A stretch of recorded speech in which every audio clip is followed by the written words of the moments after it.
G'day, ZiggyD here, and welcome back for another Path of Exile Awakening guide. In this video I'm going to show you guys what divination cards are, how you can find them, how you can turn them in, and how they work. Divination cards are a new item type to the Awakening expansion pack that allow you to deterministically farm for specific uniques, items, and even currency orbs. The divination cards that you'll find in-game are actually created by members of the community as a part of a supporter pack bonus for the Awakening expansion pack. This includes the theme, the actual item you'll receive, and the flavor text, all decided by a community member. When I earlier mentioned deterministic farming, this means that you can farm in a specific way to work your way towards a specific item. Now previously in the game, if you wanted to find, say, a Kael'm's Primacy, you would need to farm up enough currency to be able to purchase it off another player, or hope that you got lucky to actually drop one for yourself. Well, now you have a way to more align the odds in your favor in actually getting the specific item that you want. For example, the Battleborn card just here gives you a unique axe. Now it can be any one of a number of different unique axes, but Kael'm's Primacy is one of those. So by farming specifically for the Battleborn card, you can have a chance at getting a unique axe, which could then in turn be the Kael'm's Primacy that you're after. Now this is achievable because divination cards actually drop in specific locations. The location depends on the actual divination card itself. Some divination cards have one location and others have many locations. The result of this is that an alternative to just randomly mapping or farming bosses and hoping to get lucky with the drop you're looking for, you can actually potentially, if a divination card set exists for the item you're looking for, farm a specific zone that those divination cards drop in and slowly build yourself up a set.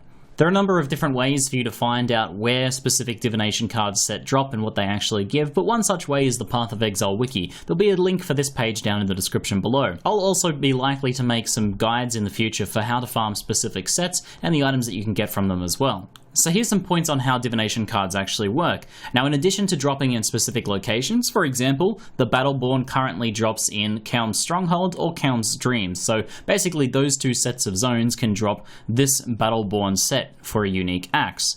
Now in addition to that, they have their own drop rarities, which is uncommunicated. This is kind of like a hidden behind the scenes thing. And then you have an actual amount of cards that you actually have to farm up. So the Battleborn, you need 5 cards to be able to complete the set. For comparison's sake, we have the Gem Cutter, which awards a Gem Cutter's Prism, and this is a 3 out of 3 set that can be farmed in either the Mines or the Crystal Veins. Now another thing to know about divination cards is that when you turn them in, you actually get an item returned that is the same item level as your character's current level. So for example, if I turn in the Battleborn here, I'm going to get an item level 59 axe. Now when it comes to uniques, this doesn't affect the actual uniques that you can get. This can still give me any unique axe. But this can be an important factor to note if you're looking to try and get 6-link items, where it doesn't specify that it'll be a 6-linked item, or if you're hoping to get a higher level piece of jewelry or armor or something like that, that's going to be more relevant to you at higher levels. A good example of this practice in motion is the Carrion Crow set. This set awards a random piece of armor with a life roll on it.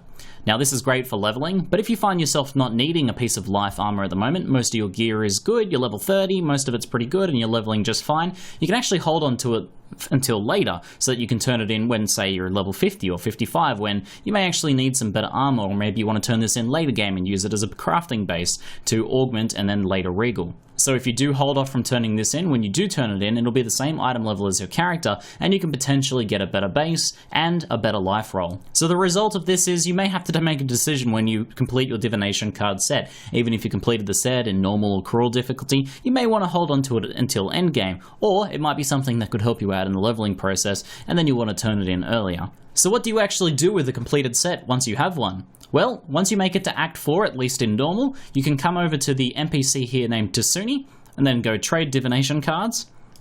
And you can trade the actual card set, as long as it's completed, to Tasuni for your item in return. So, let's see what I get from the Battleborn here. And I managed to find myself a Dietus, not a bad little unique. And then of course we know what we'll be getting from this one, the Gem Cutters. Pretty obvious stuff, I got myself a Gem Cutter's Prism.